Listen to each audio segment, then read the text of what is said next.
বন্ধুরা, আমি এখন এসেছি ওল্ড বাবা মন্দিরে এখানে। তো এই আমার পেছনে রয়েছে হচ্ছে ওল্ড বাবা মন্দিরটা। আমরা ভেতরে যাব, দেখাবো। আর তার আগে বাইরের এই দৃশ্যটা দেখাচ্ছি। স্নোফল হচ্ছে, চারিদিকে বরফ রয়েছে, মানে অসাধারণ সুন্দর লাগছে জায়গাটা। তো এখানেও স্নোফল হচ্ছে, খুব সুন্দর লাগছে। চলো এবার তোমাদের ভেতরে নিয়ে যাচ্ছি। তো এখান থেকে এই ভিউটা দেখো, খুব সুন্দর। এই ঘরগুলোতে বাবা হরভজন সিং এর সমস্ত ব্যবহার করা জিনিস, তার ছবি, এগুলো সমস্ত কিছু রাখা হয়েছে। তার জুতো, তার পোশাক আশাক সমস্ত কিছু।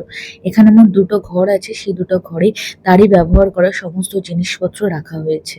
যেহেতু অনেক কটা সিঁড়ি বেয়ে উপরে উঠতে হচ্ছিল, সেই জন্য আমাদের অনেকেরই একটু শ্বাসকষ্টের প্রবলেম হচ্ছিল।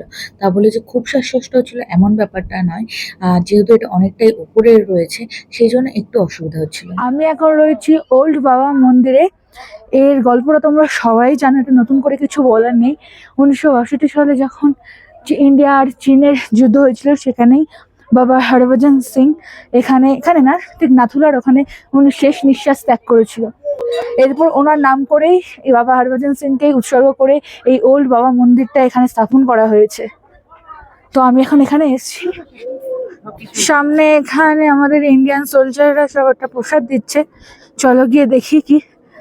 বাবা মন্দির থেকে আমাদের এই প্রসাদ দিল, কিসমিস প্রসাদ।